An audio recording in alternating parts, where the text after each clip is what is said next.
the North End. This is the North End.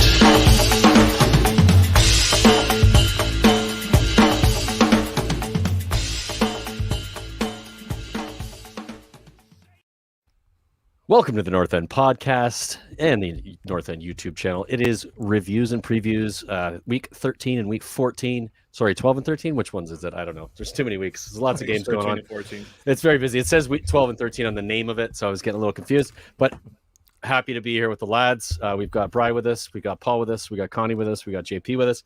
I'm going to go around the horn and say hello to the folks. Mr. Brian Daigle, how are you, sir?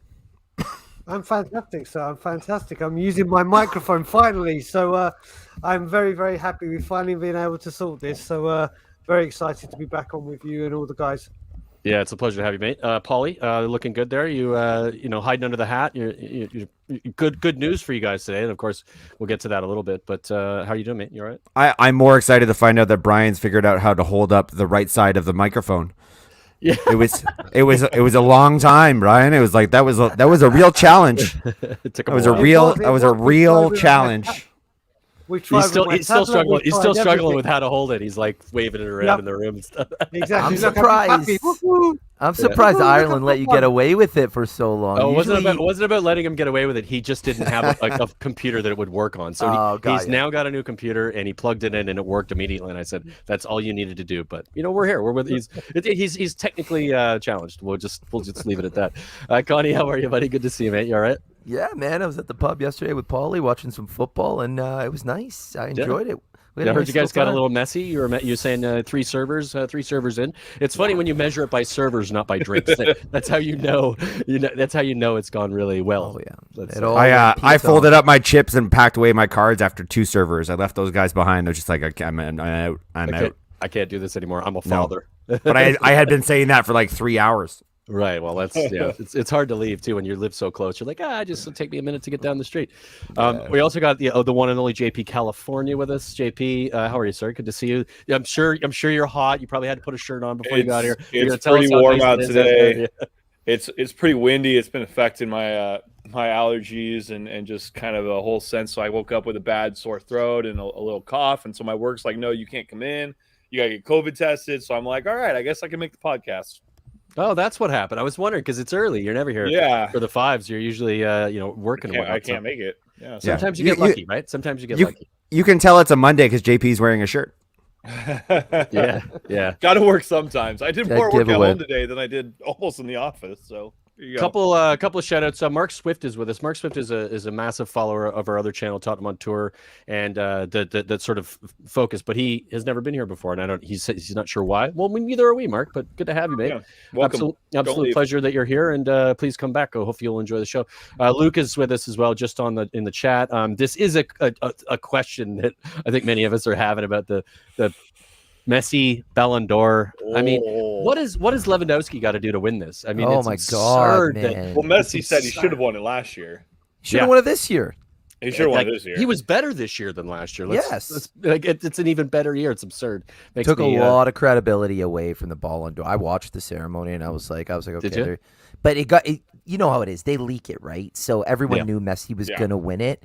Like it's all set up, all the videos and stuff. And I'm like, it is kind of corrupt. Like. That was like he had a great season, not taking anything away from Messi, but that was Lewandowski's to lose, was it not? Like, it should have been, right? I think so, just based on the numbers. Like Lewandowski he's just gotten better and better with age, and when you're Messi and you're in a team with Neymar and Mbappe and all these, your stats are gonna be padded to some extent, and of course. He did well in the international in the Copa, right? And they won something for the first time. I'm guessing. And I think that's what it was, right? I think that's the one thing that's kind of put him over the edge, but I think it's absurd. I mean, man, their goals. He scored roughly like 12 less goals than Lewandowski. Yeah, it's still insane. It's still 32 goals, but it's still not. Yeah, it's still not like I don't know. Lewandowski, again, he's done this consistently for the last few seasons, more than few, probably 5 or 6, and nobody's given it to him. And I'm just like, what do you got to do? What do you got to do? It's also not his fault he plays on Poland for his national team. Like they're not going to do help. anything. Yeah. I mean, how much do they put into that? I mean, they must have done it with they have Messi. to use some rationale, otherwise Messi wouldn't be winning it. Yeah, that's fair. Well, Premier League was pretty exciting this weekend, lads. Lots of snow in the north. A game got canceled. There was some praise for some of the groundskeepers who were shoveling snow, which looked pretty impressive. In the City game, I think did a pretty good job at halftime managing that situation. New managers in place and some results that were surprising, but also some expected results. Should we get into it, folks? You want to roll into it? I think we should. All right, let me bring that Shizer up here. Give me 1 second, guys. All right. Here we are. We've got the results here. And Connie, I'm gonna let you roll with it, brother. Yeah, man. Arsenal hosting Newcastle. Arsenal 2, Newcastle 0. Bounce back victory for the guys after an absolute beating to Liverpool last week. And I think we got to be at the point where we got to give the manager some credit. They're playing well. You don't expect them to beat Liverpool. You don't expect them to beat City, but are Arsenal figuring it out? I'll go to you first, Brian Daigle, because this is our first full pod together. Can you be an unbiased gentleman right now and give me your honest thoughts about Arsenal right now as a football club in the Premier League? You asked me a very, very hard question. I know, and you could say no. If you could say you can't be unbiased, and we'll go to JP. No, listen. They got a 2-0. Listen, it's very well and good. They can beat the little teams well and make them look good. That's all well and good. It's whenever they come against the big teams, they get found out every single time. I'm sure Newcastle had a better squad. They would have given them more trouble. Brighton have done it. They've all done it. But they are starting to shift gears. You got to remember their team as well is so young. It's ridiculously young, and there's no leaders in there. Aubameyang's useless as a leader, so they deserve a bit of credit. Wow, I never thought of it. JP, do you agree? I think if you're any team in the league, you're coming up against City, Liverpool, probably Chelsea, you're going to struggle to get away with anything. But are Arsenal figuring it out, slowly building towards where I think they want to be? Man, on the Arsenal side of it, I think so. I think they are. I think they're making themselves, again, a top 8 team, maybe a top 6 team, but they're not a top 4 team, and they're not going to be a top 4 team because I just don't think Arteta has it in him to out-coach better coaches. But with that said, Newcastle are just so bad. Like, you guys all thought they were going to get a tie or maybe something out of no who way. said that? Who I thought swear that? you guys said that. I did. That's the unbiased thing. I was just gonna say that's the admitted bias for Brian there. I don't being know very unbiased after his last comments, but they need to worry about staying up more than anything else right now. They're going to spend in January. They're going down, guys. Come on, they're going down. They're 6 and points. I really hope they do, because that oil money will do them screw all in the championship. When we get closer to January, boys, we'll play a game called How Much Money Will Newcastle Spend? I love it. Crystal Palace hosting Newcastle.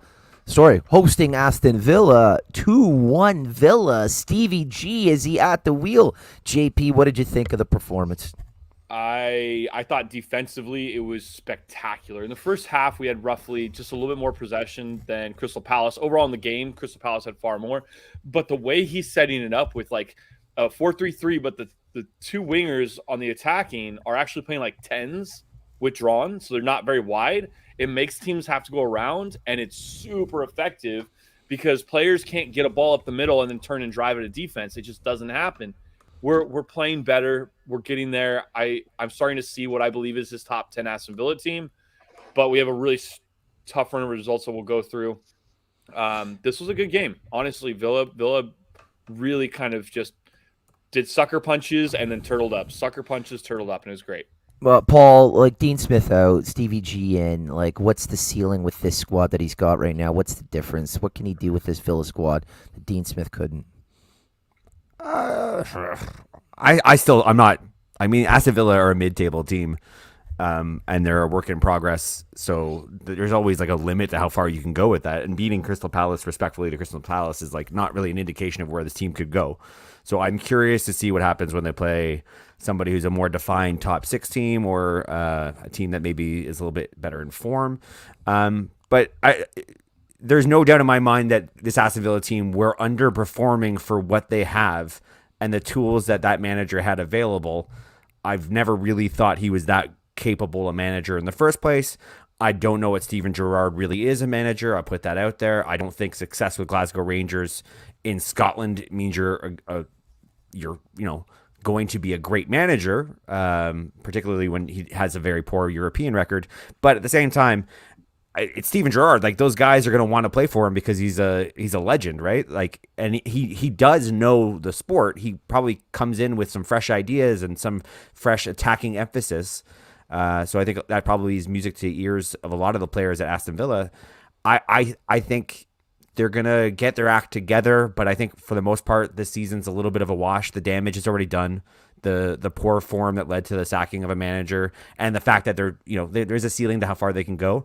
I think finishing in the top 10 is a win for them, and probably attainable, I think, as well, because there's a lot of teams in that top 10 race that, like an Everton, like you could probably take them out of the equation, whereas maybe in years past you wouldn't think that was likely. So if they can get their shit together and finish in the top 10, I still think that's a dangerous cup team. I wouldn't want to play them. Like, I think there's still opportunities for them to go deep in the FA Cup, as an example. But yeah, I don't know. It's probably more exciting to just see them start to win and play well. And if that's a good expectation for Aston Villa fans, they should be happy with that.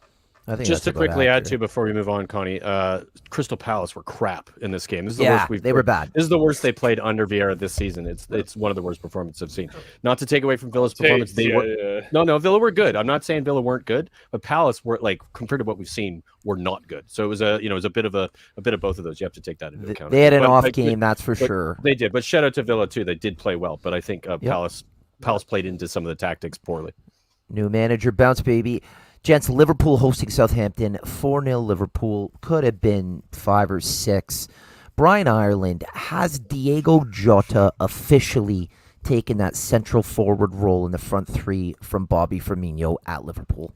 I think we've seen it recently. Started from a starting position, yes. Firmino coming off the bench is a great option, but Jota is scoring goals whenever he plays.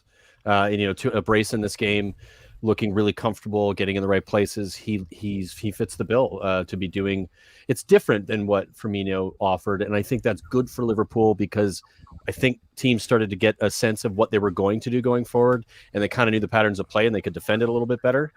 You add a different player, and you add a bit of a different style, and the things they're going to do change a little bit, then they're harder to defend against. And of course, they've scored a lot of goals recently, and he's been involved in a lot of what they do. They toyed with Southampton. It was just men versus boys. It was wild. Norwich hosting Wolves, 0-0. I just want to make a personal comment here. I lost a lot of money in this game. I had three or four bets. I had 3 or 4 different parlay bets. Like, I had Liverpool, I had Arsenal, I had City, and I put Wolves to beat Norwich on like 4 of them. And they fucked me on all 4. Yeah. It was 13 minutes, so I think I'm okay to swear. I'm so mad at Wolves right now. I don't know if anyone has any comments in the game. I just want to put that out there. Very upset with them right now. Yeah, I don't think there's much to add. It was Bri, did you watch the game, or did you watch the match of the day? There's not much in it, right? The couple chances for either side, but pretty boring. It was ugly. Yeah. Not much in it, and just Dean Smith keeps his undefeated run going, and it's a good start for him. Yeah, that's for sure. Yep. No, I would agree. And then this next one, I also. Oh, hang on. You got some more Norwich Wolves? I know how much you love Wolves. Because when I picked him to be like a little bit of a breakthrough this season, and whenever he has man of the match, I'm just going to highlight it. Little Billy Gilmore. Yeah.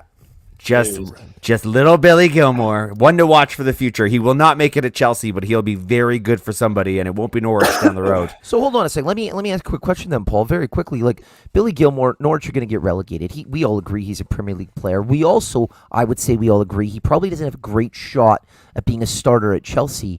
Is he a guy like a Villa or an Everton or someone snap up for 30 mil this summer? I think he is. 20, but yeah. Yeah, it's interesting. I was watching. I mean, it's sort of somewhat on the topic. It was interesting to see Billy Gilmore wasn't playing. What's the other fellow's name with the blonde hair? What's his midfielder? Yeah, Cantwell. Yeah, Cantwell. Sorry, Cantwell. Yeah, I was going to say starts with C. Neither of those two players were playing under the previous manager. They weren't getting in the side. Those are two of the best players in that midfield. Strange. There must have been something going on the pitch, but I'm curious. It was good to see them. They look better with them in the midfield. If I'm not mistaken, Cantwell's contract is up in the summer. Oh yeah, okay. Yeah. So that could be part of it. But you play your best players when you're struggling, and those two players, for me, watching Norwich, the little that I have, whenever I've seen them play, they stand out. They look like you're going to need them to play, and they weren't playing, and they just kept getting worse. So I think they'll be better with them in the side with the manager playing them. How about another team that cost me some money? Brighton hosting Leeds 0-0. I sprinkled a little bit on Brighton because they've been playing well and Leeds are gettable, but 0-0 is not usually a game where Leeds don't score or concede. Back-to-back 0-0 is not something you want to see. Anybody have any thoughts on this one? I would have thought points dropped by Brighton. This was a great game. What? It was. No, it was actually quite entertaining. It was a lot of back and forth. I mean, I think the final third was the problem. But sorry, Brad, go on. I'll let you finish it. But I agree. Yeah, no, I mean, Mopé had two sitters that he completely fluffed. Really? For a 0-0, it was actually a very, very entertaining game.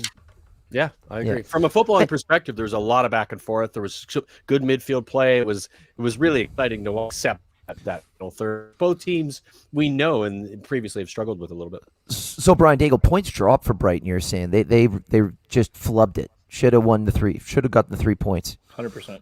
Jesus, Brentford. That's their like. Wolves are going to need got second season syndrome.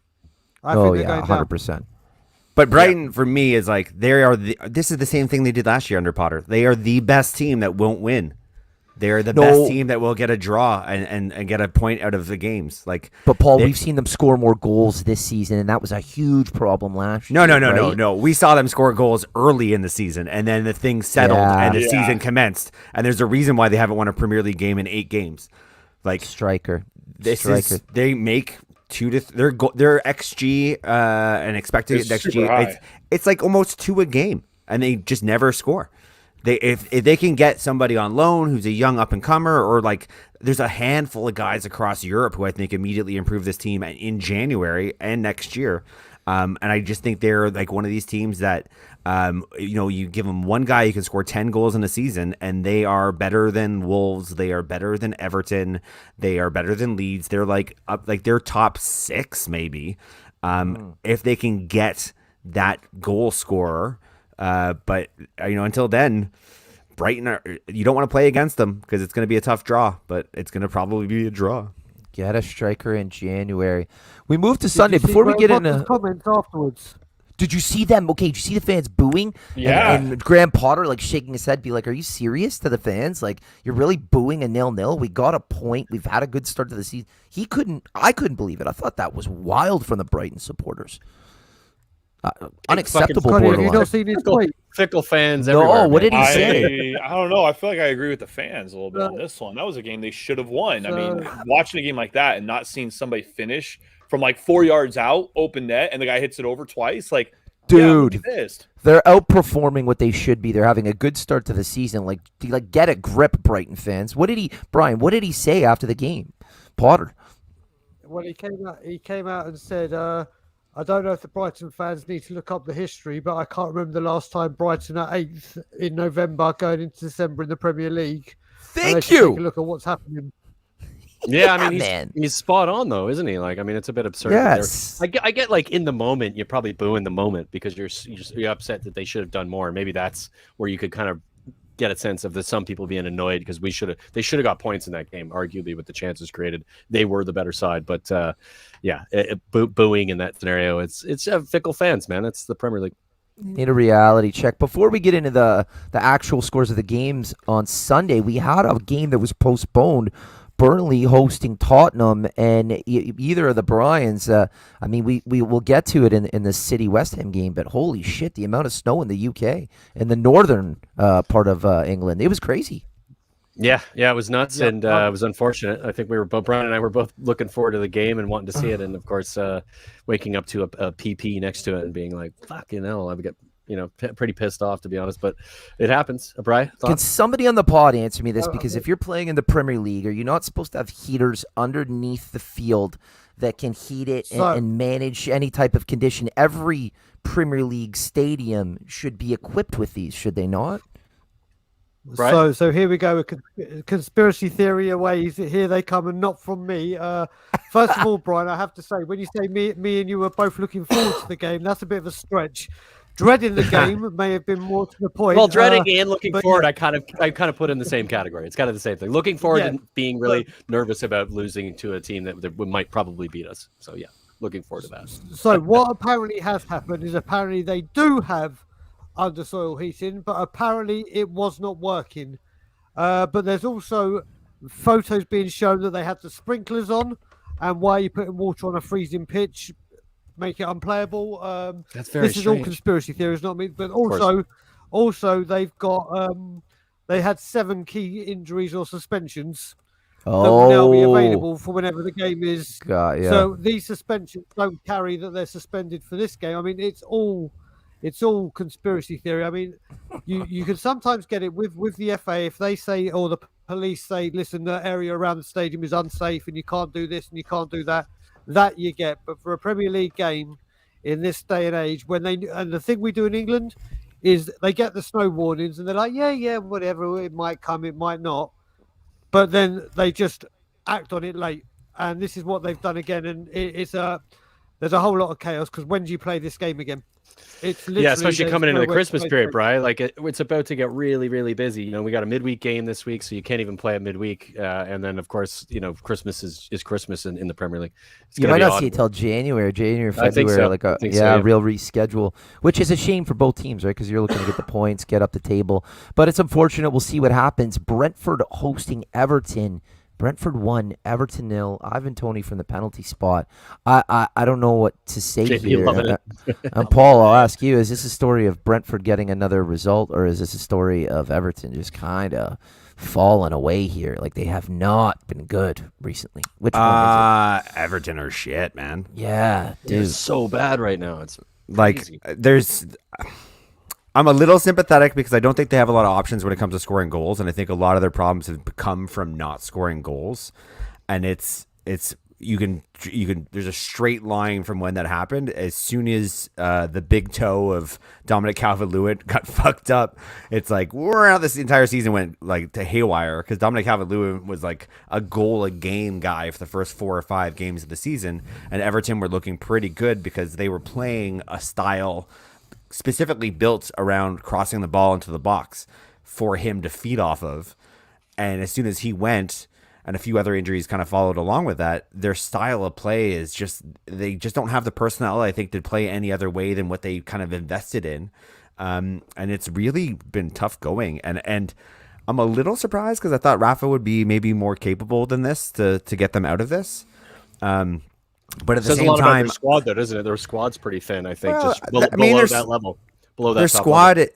Their squad is built so poorly, and he inherited a poorly built squad. So you have to factor that into him. You can't put all on his ability to juggle a team, because the assumption is that you can turn a team around. But like that's there's a ceiling and there's a basement for teams, and their basement might be this. Like, this might be the best you can get out of him.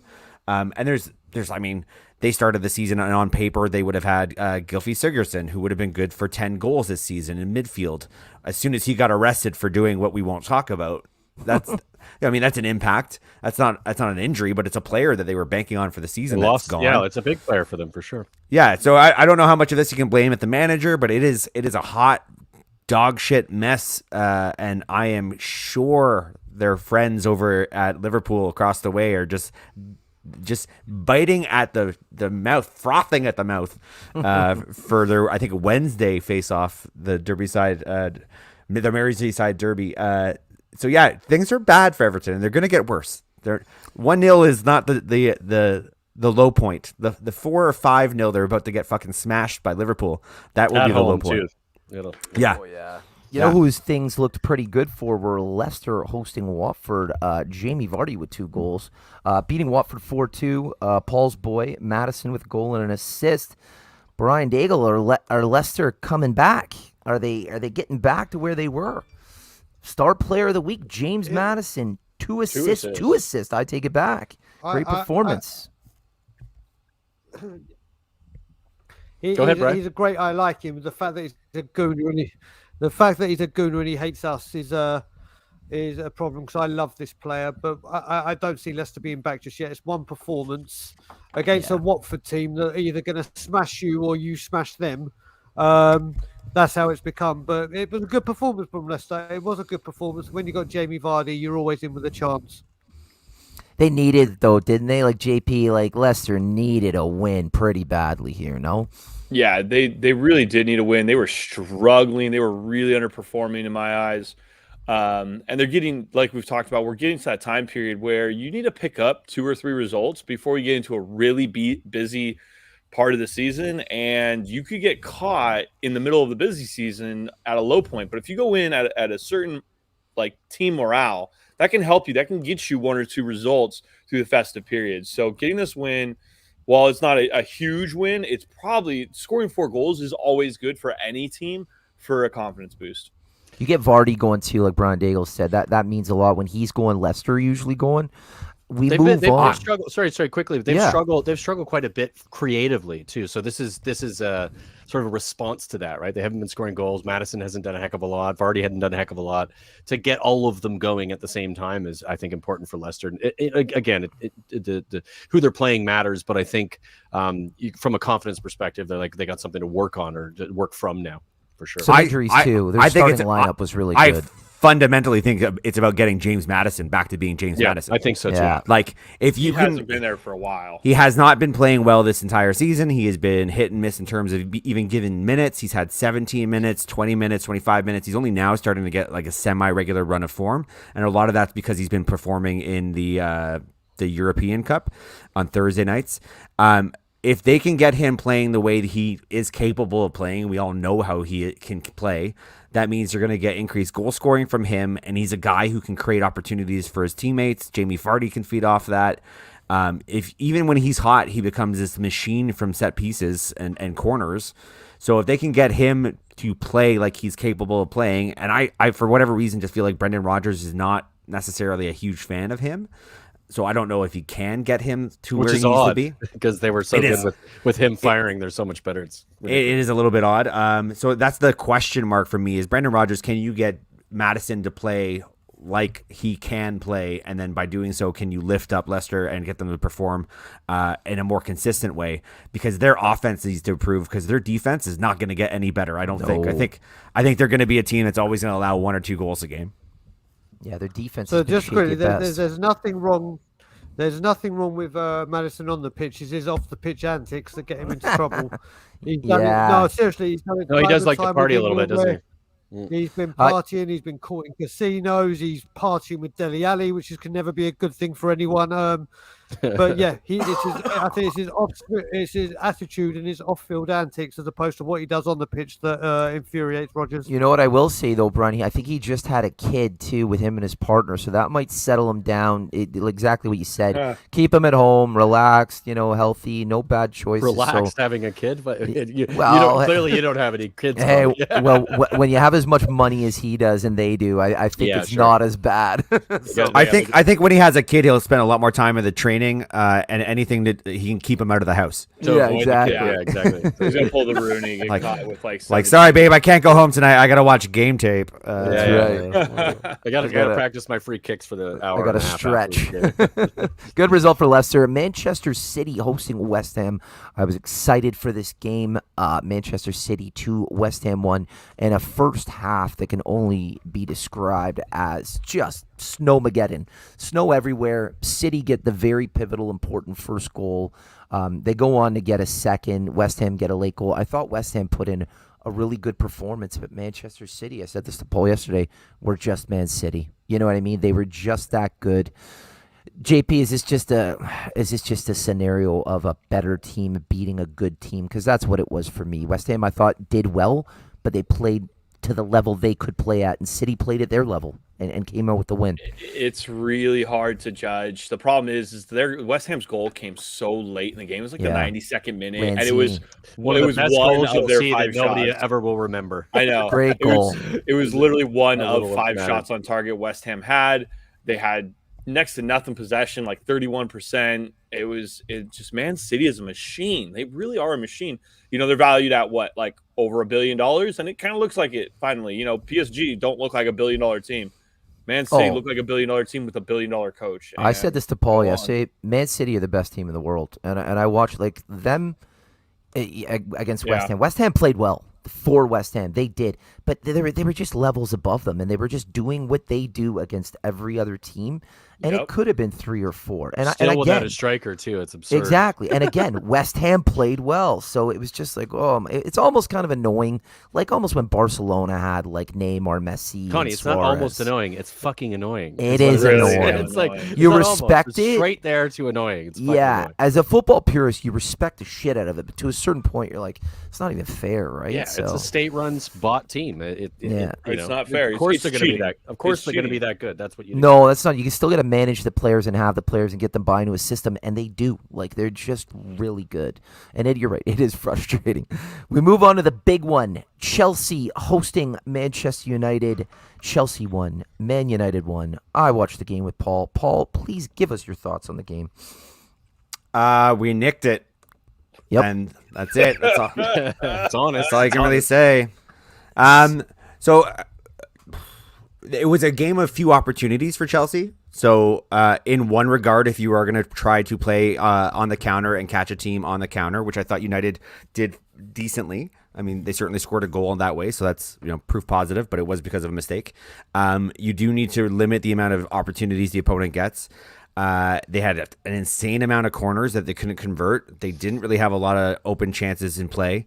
De Gea was forced to make 1 or 2 good saves, but he was man of the match. That's what people kept saying. I was like, I don't know. He made 2 or 3. Chelsea had 24 shots, 6 on goal on net. I mean, that's compared to United's 3 and 2. I mean, that's a dominance. They were the much better team. They were the much better team. But Brian, if you want to go by the stats, that's fine. But what I'm telling you is they didn't actually have that many dangerous opportunities. Like the eyeball test, the quality of those opportunities, the amount of saves that De Gea actually had to make. He only had to make 1 or 2 actually. 1 or 2. I would say 2. But the amount, a couple of sitters. The amount of debatable. He's going to do that every game. So like it's not like he had an off day. That's his norm.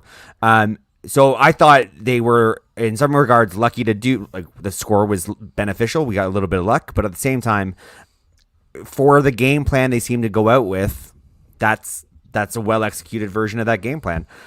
They only scored based on a penalty, which I've seen that penalty not given other games. It's a pen. It's a pen, but I've seen it not given other games. That's how I interpret it. I'm going to stick with that. I can give you examples of where it wasn't called against us. Happy to do that, actually. But because they scored just on a pen and didn't score from open play, I feel like we got a bit lucky that way. But at the same time, they take a point at Stamford Bridge. They didn't break us down. It's on them to break us down, and they didn't. So I'll take it. To add to that, Paul, and I agree, that's 100% the problem. The problem with Chelsea has been the problem with Chelsea from last season, of course, with Lukaku being injured. This season is finishing, is scoring goals. If they're not doing that, that's what we see. You see them get a ton of chances, or at least statistically a ton of chances, which they had with the number I just spec'd, which was 24 shots, 6 on target. The 6 on target with 24 shots says everything about the quality of the chances. They probably, flailing all over the place because it's Timo Werner not being able to hit the fucking net, which that's their problem. They don't have somebody who's scoring goals, and Lukaku comes on post injury and does change the game to some extent for that last little bit he came on. But that is the problem with Chelsea, is when they need to break down teams and they need to have that cutting edge, they don't have it. And that's why they bought Lukaku, but he hasn't really been able to do it so far this season. There was a moment too at the end of the game where, I don't know if you guys saw it. I mean, I watched Paul where like Chelsea gave the ball away right to Fred. And it was like you want anybody else on the ball, and he tried to chip the keeper. Didn't he give it away immediately or something? He basically passed it right into Mendy's arms. Like Yeah. he could have chipped him easily. He could have made a play. Like United probably in that scenario, if it was anybody else, scored maybe 6 out of 10 times. Like they just had a chance to steal the 3 points. But as a United fan myself, I'm happy. I take the points. Quick question before we move on and go into the next games, and this is for everybody. Is everyone still sold on the Lukaku in the Tuchel system and this working and him being a 20-plus goal scorer a season guy? I'm not.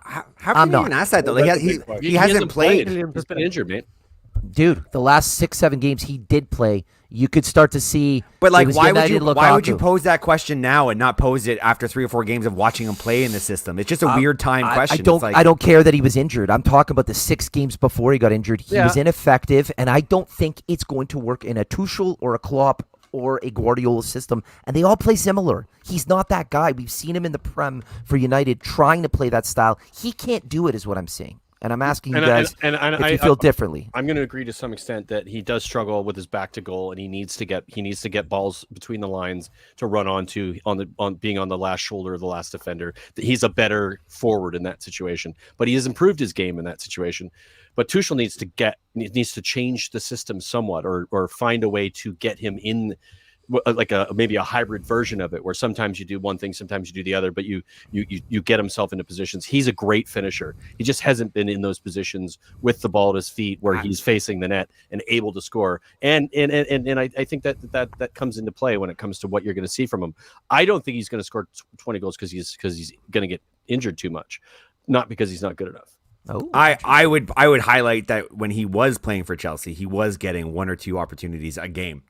And that's the system giving him those opportunities. He just wasn't putting it away. I think you need more than that, though, too, Paul. But fair.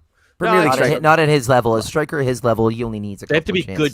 Quality. They have to be quality chances. I mean, again, like the stats, hard to dig up, but I can tell you, I certainly thought he was getting enough service and he was getting opportunities. I was looking at him as a fantasy prospect, so I'm evaluating, do I need to have Lukaku on my team? It felt like he was about to start scoring lots of goals, and then he got injured, and all I can say is if you're evaluating his fit into a system, he was getting opportunities playing within that system. He needs to start putting those away. That's on him. And the question marks of is he a Premier League finisher or not? Those are all questions that we have to see answered, but we're going to see it pretty quickly. He's coming back. Yeah, he's got a lot of games coming up December. Before we move on, because JP and Brian have something to add. So JP was waving his hand there. Yeah, I was going to say I think he's still a 20-goal a season striker at Chelsea and not playing well into the system. I just think he's that kind of imposing force. He's that big of a man. He's that smart of a football player that he can still knock anywhere between 15 and 22 goals and not be playing particularly well in a system. I think Tuchel will tweak it. I think he'll get him going. I think he might do that hybrid idea, and next thing you know, he's banging him in. I think he's going to be a top Premier League striker for 4 or 5 years. Brian, anything to add, buddy? Yeah, no, I mean, I agree. I think he's 20-goal season, but you've got to think as well, it's imperative that he has Ziyech fit.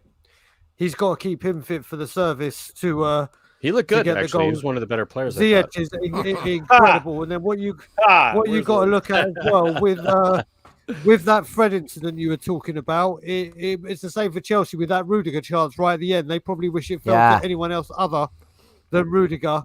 I mean, if that had been Lukaku, you'd be going 2-1 or whoever. It's just a shame for Chelsea that it fell to Rudiger. Great chance. Yeah, it's could not agree. Could not agree more. And that was a game week, boys. Fun game week. That was the game week, and it's also a game week. So there's games literally tomorrow. We're back at it. Tuesday, Wednesday, Thursday. It's starting to get into the cliche of it's going to get thick and fast, and we know JP likes it thick and fast as well. So let's get into that. Well, JP, you sort of set yourself up. So just fucking deal with it. Okay? No, I like it hot and warm. There's 2 different things. Jesus. Warm. Oh my goodness, guys. All right, so let's get into it. You nasty, JP. You nasty. You nasty. Midweek games. It's like the questions of the week. Can Newcastle win? Merseyside Derby is obviously a massive game, and this is a question for the United fans. New manager, Ralf Rangnick.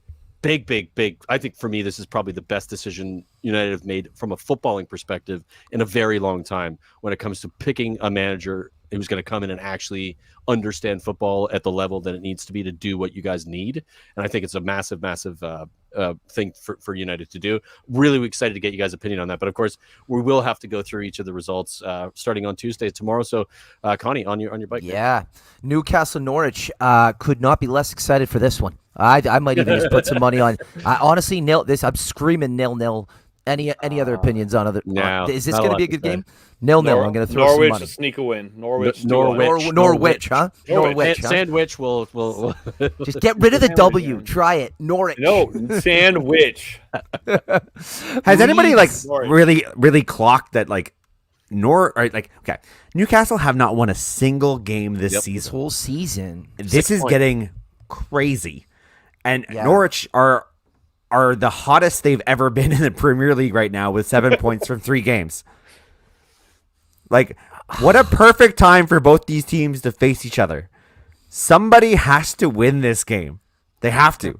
They're both They have to. terrible. They're both I know, but like teams. they both need to get a win from this. Like, this is going to be so significant for the drop. Like, Newcastle cannot lose to Norwich. They can't. Like, they're gonna like that's an insurmountable lost points if they're gonna stay out of relegation. And Norwich are the same. Like, they're not gonna get a lot of opportunities to beat somebody who's a regular in the Premier League, because they're coming up against a wounded animal right now who's only going to get better come January when they spend. So I don't know. I feel like this might be a better game than people are thinking it's going to be, because I feel like both teams they're both kind of crap, though, have Paul, to go so for the it. game isn't going to be good. It's just going to be maybe open and maybe, I don't know, maybe man. fun to watch. The quality of here's the football is not question. going to be good though. Yeah, but a I can watch championship games and have a really good time watching That's that, and it's crap quality. Like, I just think that there are two versions of crap that will balance it out. Okay, If Norwich win this game, are Newcastle like a lock to be relegated? I think they're already are. They're on 6 points, man. Yeah. 6. No, it depends on what they do in January, I think. Maybe. They have Yeah, 200 million to spend. Yeah, I see a lot think of loans. You can buy your way out of this kind of a mess. a lot of loans that Potentially, they'll pay no. for. But does the manager have the ability to buy those players and then get them going enough with this amount of points to get to the end of the season and get them up? They have to win a lot of games. They're on 6 points with 0 wins. That's bad, man. Going into Christmas. That's Disturbing. You're relegated. You're relegated. You're not like, just from a statistical perspective, it's probably never been done before. But I agree with Paul. You wait till January, they're going to go bananas. Doesn't mean it's going to work. It I might think help, though. what weirdly works for them is that they can look at the players ahead of them, right, or the teams ahead of them right now, because one of them has to come down for you to go up, right? And I think they can feel pretty comfortable about the chances that like Leeds are not playing well. Burnley are going to probably like be in or around the relegation zone. Watford are, you could argue, maybe overachieving on current form right now and could find themselves slipping down there. Like, there are teams that they could highlight as being in the new year on the second go around. We have to take points off these guys, and all it takes is like 10 points in the new year, and all of a sudden they're comfortably out of. Though that's 3 wins and a draw. I know, but I think Eddie Howe has to get a hold of this team. He has to put an impact in his team. That takes a little bit of time, and I think he's going to have some money to spend. I think they can buy goals, as an example. I think you can buy some midfield talent. I think they are going to be able to buy their way out of this, because I also just think there are teams around them, like a Burnley, who are probably going to be worse in the new year after the Newcastle facelift, whatever that looks like. We'll They see. need 30 points. That's a lot of points. I can't see it. It's usually they say 40 is the number, right? But Well, if they got 38 38 to 42, depending on the season and what other teams are at. Gentlemen, Let's roll on, folks. Leeds hosting Crystal Palace. Other than maybe Newcastle or Norwich, does anybody need a win more than Leeds right now? Like, they really do. Like, and it would help them a lot in the table, because it's log jammed right there. If they can get a win, brings them to 15 points, in and around that like 10 to 14th kind of area where you could push up and gets you a little bit out of safety. But I agree with Brian Daigle. Second season syndrome. Holy shit. Let's see what happens. Southampton hosting Leicester. Is that fair? Is that fair, Yes. though? They've also had a shitload of injuries, man. Like, tell me who their striker is right now. Yeah, that's a good. Rafinha is the one who's kind of carrying them right now, though, right? Yeah, like He'll be gone. they could find their legs a little bit when they get a striker and they get some key personnel back. I think they look worse than they are right now. And at the second, like it could be second season for sure, but it's hard to tell when they've had so many injuries as well. Yeah. Like we haven't seen Bielsa ball the right way yet. Did they start the season with those injuries though? Because they started the season poorly before the injuries. They got the injuries pretty early. They've always, but they had a pretty strong squad. Like when they first started, they were missing Bamford and maybe one other player, like key player. But they've consistently got more injuries since then. But they started poorly too. It hasn't been. Yeah, but they've got enough in attack. But they're healthy. They've got a decent attack. They leak a lot of goals, but they haven't been scoring. So I mean, we'll see. But again, Vieira, he's going to want to bounce back game for Palace after what happened to Villa. But we'll see. Southampton hosting Leicester. Do they keep it going here, Brian Ireland? Do Leicester get back on track or no? I think they do. I think the Southampton side can be got at. I think Leicester will have some confidence from that win in that many goals scored from an offensive perspective. I expect them to probably crack on a little bit from here. Not to say that they'll put themselves in a position like they were last season in a potential top 4, top 6. But I think they have enough quality in that squad when the team's sort of ticking a little bit better, which we saw at the weekend, and I think they'll have enough to beat a Southampton side that suffer defensively. They're not very good defensively and don't score a ton of goals either. Yeah, I would agree. Can you remember what happened last time they played each other and Southampton were a little bit of a poor run? Was that 9-0? 9-0, Was that one of the 9-0 games? It was. Imagine being beat 9-0 twice in a season. And that's this fixture. That was at home in Southampton. Not know this fixture. Yep. Unbelievable. Watford hosting Chelsea. Brian Daigle, straightforward for Chelsea. Oh, you've asked me an Arsenal question, and now you're asking me a bloody Chelsea question. Jesus Christ. Connie does not care. He's trying to pull out the bias. He's trying to take away the bias. That's right. No, listen, the one thing I've said it before, Chelsea are a million miles ahead of everyone, and I'm including Man City in that. They are a million miles ahead, and this game is... What are you watching? What are you talking about? Chelsea are, without a doubt, look what they're doing in the Champions League as well to teams like Juventus, and I hate saying it. Chelsea are going to win this league. Chelsea, when it comes to it, we'll see it Did you just conveniently not watch what Man City did to PSG? Yeah. Yeah, that's okay. That's why Chelsea have been doing this non-stop since Tuchel came. And by the way, Chelsea beat Juventus on the second leg, having lost to Chelsea or Juventus on the first leg. Well, that's the same with PSG and Man City. Right, Chelsea but they're the third best team in the Premier League. But I'm just more getting to the point of like it's not like Chelsea I just don't know where you get away with watching Chelsea this season and go they're miles ahead of everybody else. Like that's ridiculous. Maybe not in style of football, but getting the job done. To me, they're miles ahead, and they are going to be the team to beat. And I hate goddamn saying it. Yeah, I get what Brian's coming at here, and I don't agree with him, but I get where he's coming at because Chelsea have been consistently good, and they've consistently beat Man City. Other than the last time they played them, they have this consistency about them. But at the same time, Brian, I mean, it's a little to say miles ahead. We've got a Liverpool side and a Man City side, and a Chelsea side that I think are all pretty equal currently within the league. I think any one of those three teams could win the league. I don't think one of them is going to go far ahead.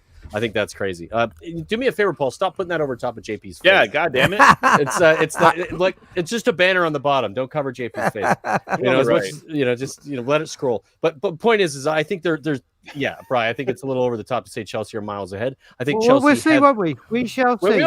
I picked Chelsea to win the league, and I think that's probably Paul still doesn't know how to manage the. He's getting used to the branding stuff here. But are we all pretty comfortable with Chelsea walking away with 3 points against Watford? Yes. I think so. Yes, right?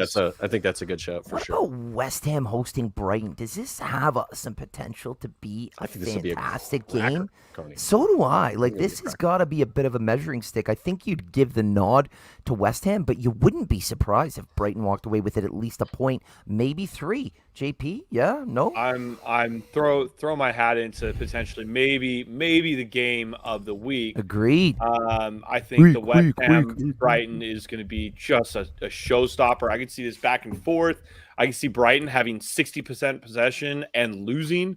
I can see West Ham knocking in 3 or knocking in 1 and tying. I can't tell. I would not put this on a betting statistic today. Me neither. It's a tough one. I like likely a draw, like a 2-2. Yeah, would be what I would think. Well, I don't see Brighton scoring 2 goals ever, so I'm gonna go. They've scored some goals previous to the last game, though. They're not previous to the last 8 games. No, that's not true, JP. You're Hold just on. making shit up I think you'd edge this to West Ham to win this game. Edge it if you're going to pick a team. Edge it, but it's going to be tight, and they're both. You can score goals on either team, so I think the chances will be there at least. Wolves, who I'm very upset at, as I've already discussed, hosting Burnley. Paul, are your Wolves going to get it together here and score some goals and take some points, or are Burnley going to cause some trouble?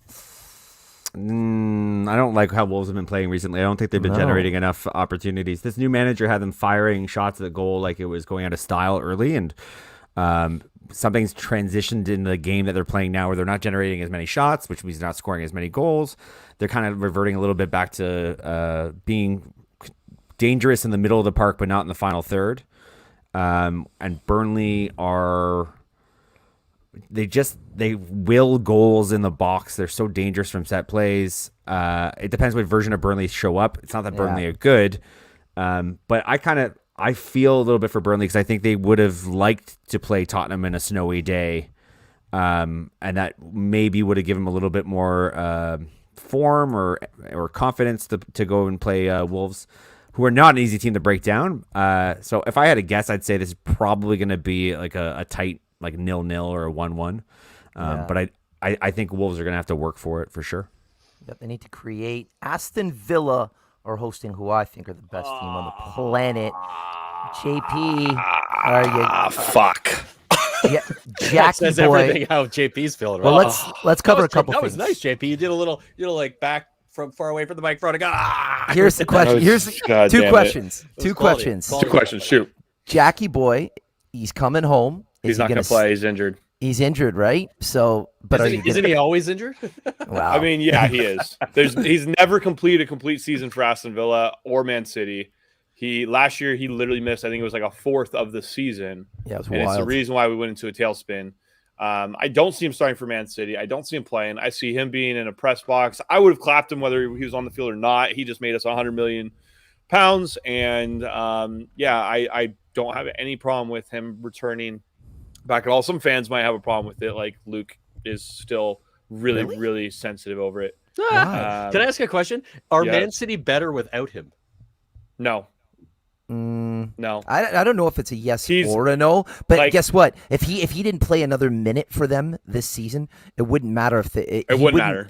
No, it wouldn't. They could still win the league without him. Yeah, they could win the league without him. So are they better with him? I guess is maybe the. I think so. He's been good for them, bro. Like he plays that really wide role that Pep loves, and he doesn't get the assist. He doesn't get the goal. He's the guy who passes it to the guy who gets the assist. He's great in the build up. He's great. Are you? So let's get down to it. Are you going to get smashed? Yeah. If we lose 3-1, I'll be stoked we scored. If we tie, I'm running to the bank with that because we got City, Leicester, and Liverpool as our next 3 games, and I'm pretty much writing those off as losses. So if we get 2 points out of those 3 games, fuck, I'll take it. I don't think you're gonna get any points in this game, man. Thanks.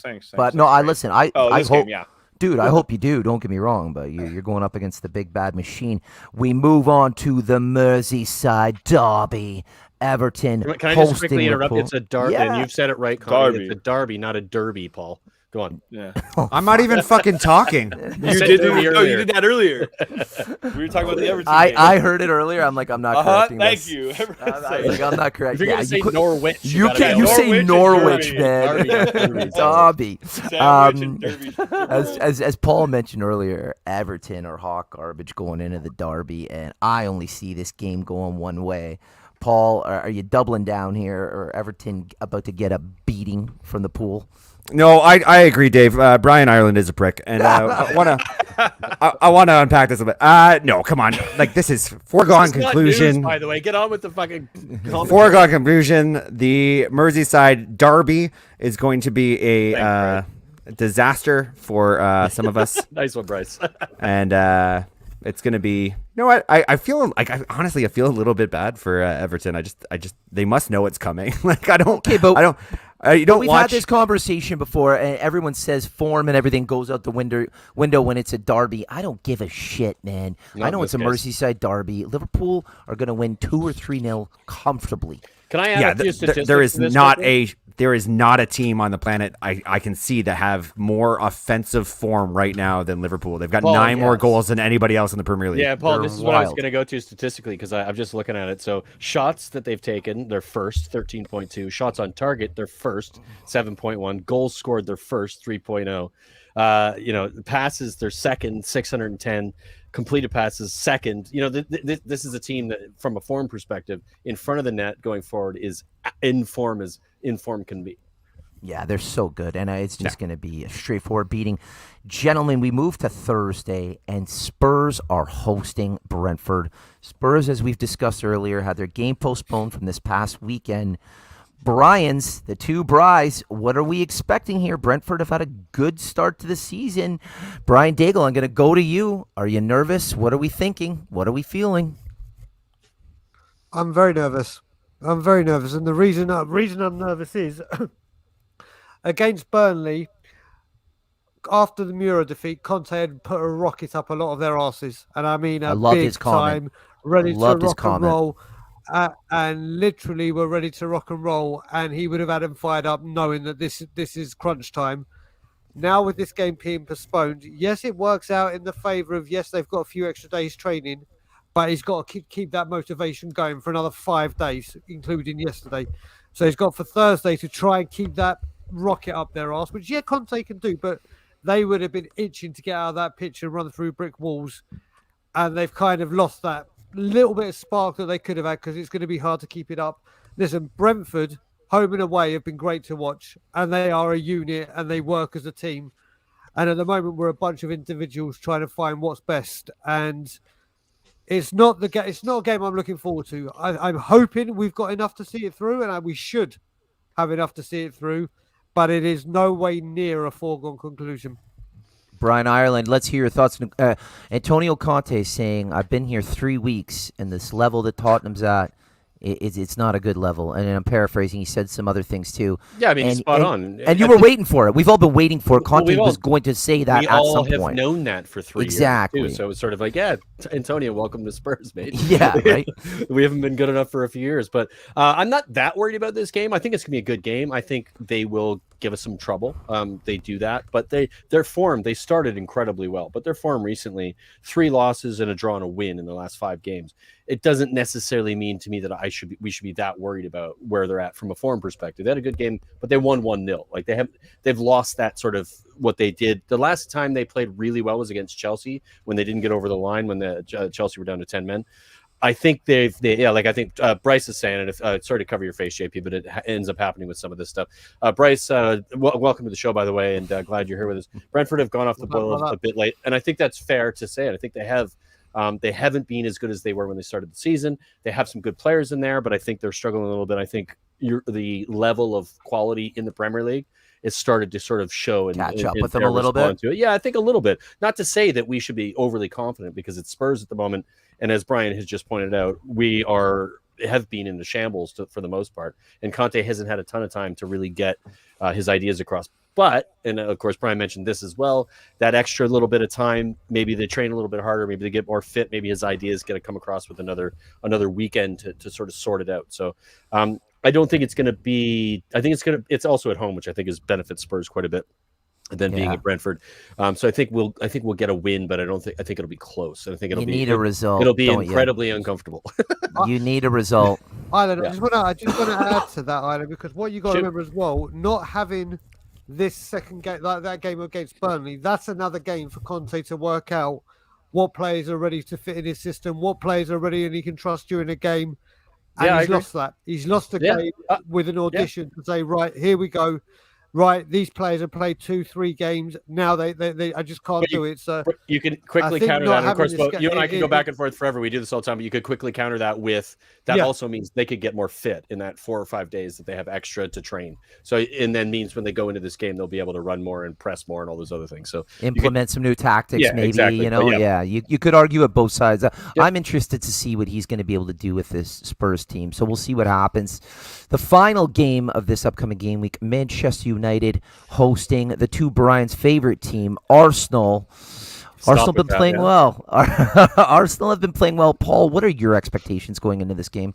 And I guess before you answer that, is Ralf Rangnick going to be in charge for this game?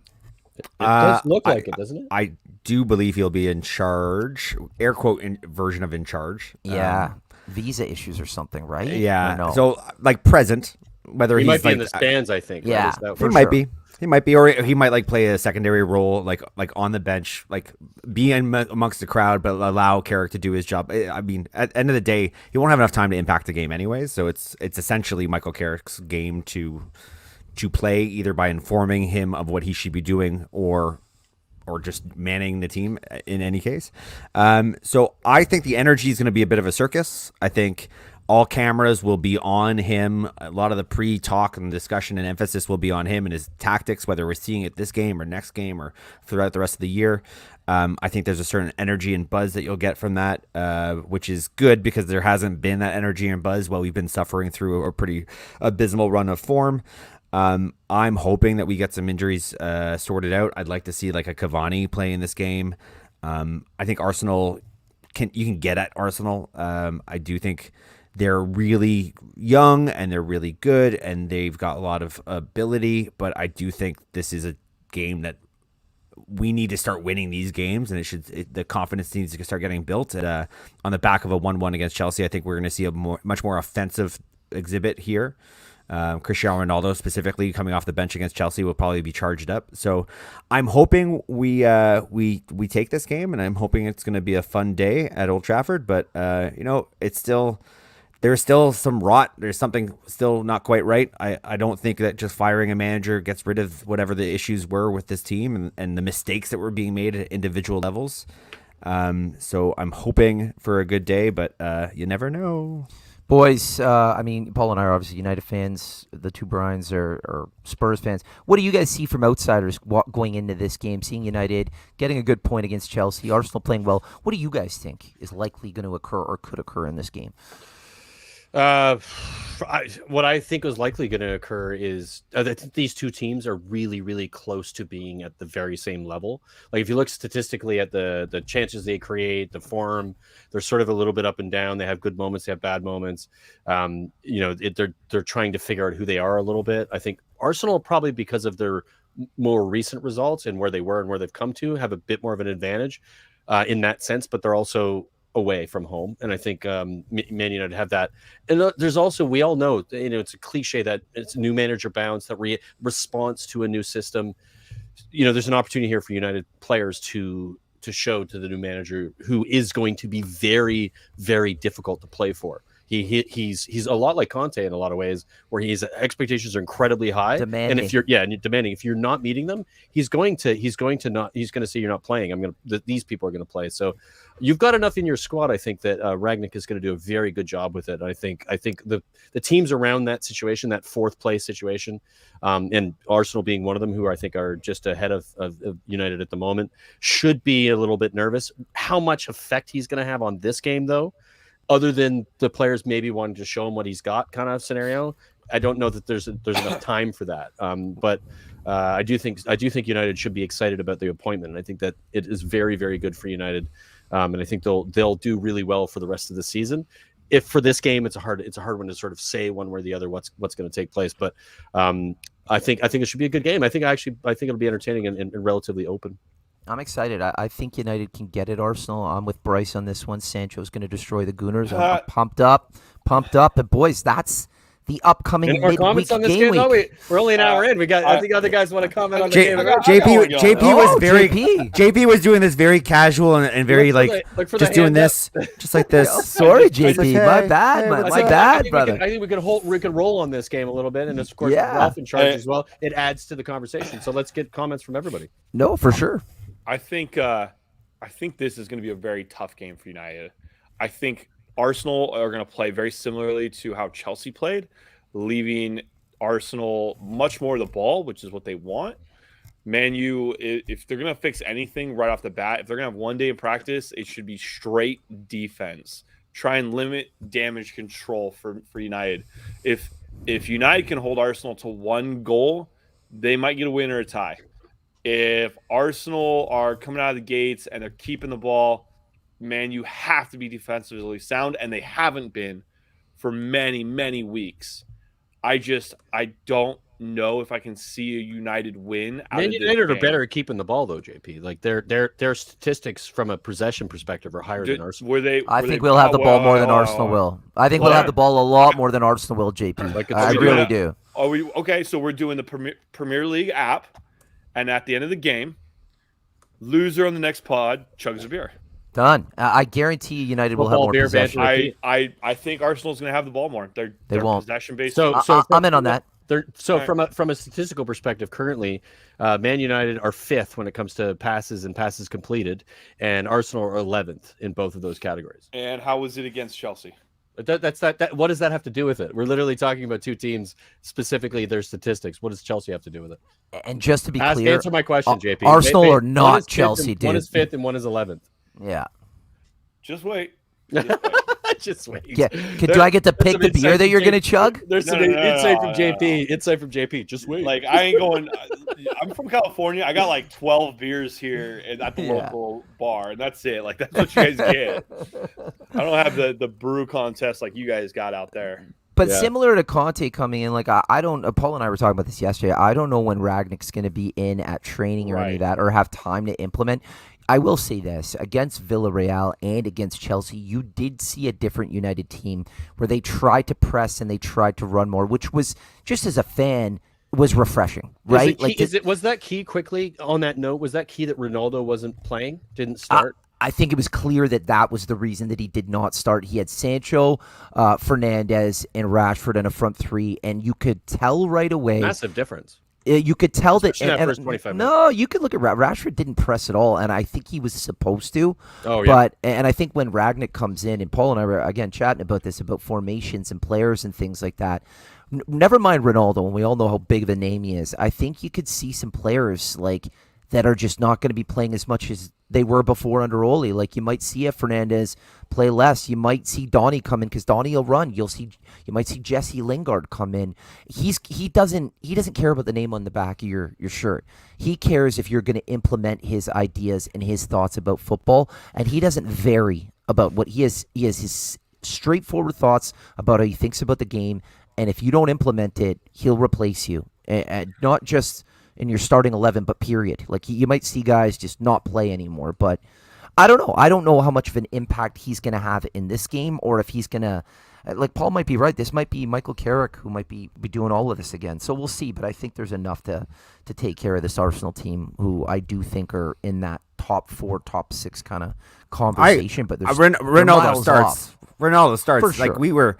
we were going to Stamford Bridge to play against a offensively dominant Chelsea while we were leaking goals. So they put a focus on let's defense first and then just make it tough for them to break down. Like that, right or wrong, it just that lineup, that tactic doesn't apply for Arsenal at home. Like, Arsenal are not offensively dominant. Arsenal do not create that many opportunities for themselves.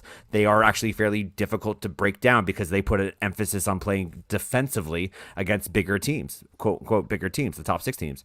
So I don't think we have any doubts that we're going to start some of our offensive talent, because we're not going to be worried about chasing down the ball when they have it at their end, the back 4. So for me, Ronaldo's a must start. If Cavani's available, he's a must start. I would love to see us line up with a 4-3-3 like we did against Villarreal, but have Cavani lead the line instead of Martial, which is Ronaldo, Cavani, and Sancho to start. But any of these combinations will give Arsenal trouble. Like, Arsenal are not Chelsea. Like, that's not even close. Not and even if close. You put quality up against Arsenal, that they can be got at and they can be scored at. It just depends on what United's going to show up. If United show up and play a good game, I think the talent gap is still big enough that United should take the 3 points. Question. Yep. I agree. All right, question straight up. Who is more informed, Arsenal or United? Arsenal. Okay, so if we stop looking at the names on the paper and we start looking at recent results, actual form, who do you think is going to win this game? Manchester United. One of those teams just had a manager change. They just won the Champions League, and they took a point off Chelsea. Dude, Chelsea would have destroyed Arsenal if they played each other yesterday. You can't destroyed them. Chelsea would destroy anybody. And United were no, they lucky won't. to get They the literally won. They literally drew 1-1. They didn't destroy Manchester They got United. lucky. Jorginho made a giant mistake, which, by the way, if you didn't see Tuchel's, That's like, pretty I funny think to it was watch, the floodlights. It was the floodlights. Like, I love a good excuse, you know. let's be real. Man, you didn't deserve and did not bar that mistake. They were not going to get points for that game. I agree with that. I think it's a point we stole. I agree. I think they defended quite well and deserved But it. if we're gonna talk about elements of luck, can we also say like it was a bit lucky that Jorginho got a penalty? Like that ball through like that was a bit of a lucky penalty they got as well. Correct call or not? That's just a weird, like, they didn't engineer that play. That wasn't tactics. That wasn't ability. That was just a thing that happened in the course of the play during Man U the penalty game. that happens like 7 times a year. Yeah, it was. We've had one this season. So talking about luck, it goes both ways. But also, like, yes, is one team more on form than the other? Yes. Is form the only thing that goes into deciding how an outcome of a game goes? So why are we playing this exercise of judge it just on form? No, but what do you put your stock in more, form or the name on the jersey? I put it on the actual ability that Man United have on the field and the ability that Arsenal have on the field. And frankly, who needs this win more between the two? And the energy and stage of the day, I think all of that leans towards Man United beating Arsenal. And I don't really think that's that much of a stretch, my man. I'm not saying it's a stretch. I'm just saying I think like you said for so long that Ole was a shit manager. So I mean, by your logic, getting rid of him and having somebody come in that knows what they're doing immediately should make this team better. But hold on, who's going to be coaching them in the week like today? Who went through most of the stuff? Carrick. Is he the same coach who was there during Ole? Is Mike Phelan going to be there? The coaching staff. You got to say, look at what Conte did within 2 days, and then look how he came out against Vitesse. Basically, Rangnick can't be anywhere near the dugout or anything until the game's Thursday. He can influence the situation. He can influence the situation. He just can't be on the touchline from midday. Midday Wednesday, if Vita comes before, he's on the bench and he'll be taking charge of the game. And what you got to look at with Arsenal as well is all you've got to do, as what Liverpool did and as what every big team does, just put people to press their back forward and start playing it from the back. 100%. Game over. That's how we're going to beat them. It doesn't matter if you go. I think that could go for both teams. If you go for a pressing game, and then they will fuck up, and then Man U will just destroy them. If they want to go press for press, honestly, JP. If they want to, because you could see we're going to press. We've pressed the last 2 games. You could tell it's going to happen. The work rate's going to. If they want to go press for press, and it's not a knock on Arsenal, we will beat them. Like they're playing really well. They're not that good. They're getting better. But if United press and play a somewhat compact game, they should beat Arsenal. Who knows? We'll see what happens. I'm excited for it. I'm excited for all these games, boys. I think it'll be a fun game. That'll be a fun game. Yeah. Well, that's it, though, isn't it? That's it. That's all. It's fun. That was fun, guys. Had a good time. Yeah, good times. Thank you for watching the North End podcast, and it's been an absolute pleasure, of course, with the lads. Brian being a new regular with the channel has been fantastic. Paul covering up JP's face, really love that. That was a lot of fun. Yeah, he's just really pissed. That's actually why I just keep our side with Arsenal. I don't actually like Arsenal. It's getting I do also just quickly want to thank Bryce in the comments, fantastic. Mark Swift in the comments, Adam in the comments. Of course, Luke was with us for a little bit as well. Fuck off. Anybody who's joined us, and if you're watching post the live show, please like and subscribe. Just like smash those buttons. We're growing. We're trying to get things going, and I think content's pretty good. We do a pretty good job of doing some stuff. Hey, I made it work. I didn't cover anybody's face. Look at that. There you go. Yeah, nothing to do with the power trip. Just trying not to fuck up what. Look what I did. Look what I did. Nice one, Paul. But it's good stuff. It's good stuff. Everybody's good. Brian getting used to his microphone Hey, great job, Brian. You used that microphone like a champ today. Well done, sir. I hope so. There's more to come from it as well. Looking forward. I love having Brian on here. Oh, Brian's brilliant. Absolutely fantastic, guys. Though, really, quite a bit of fun, and looking forward to doing it again soon.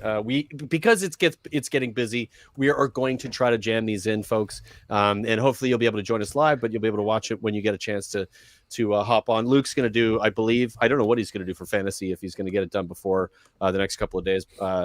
Difficult to knock it in there because this time of year, it's just the thick and fast cliche is like, it's literally hot, warm. It's it's JP's favorite, and it's the reality of the situation we're in. So looking forward to the next. I could actually tell you what Luke wanted communicated for fantasy. He wanted everybody just be aware that there's a lot of heavy rotation when there's midweek games, and maybe don't do too much changes to your fantasy team this week. That's the advice he wanted to give you all. There you go. So if you don't see a fantasy show, Paul's just basically done the Coles notes for you. The reverse of what you want to do. Yeah, good to go. But yeah, absolute pleasure. Fantastic. We'll see you guys probably Thursday or Friday this week to do. Well, no, I guess it'll be next week because we did a preview. Anyway, see you soon. Have a good one. It's been a pleasure. Have a good one, everyone. Bye. Bye. Peace. Leave you out.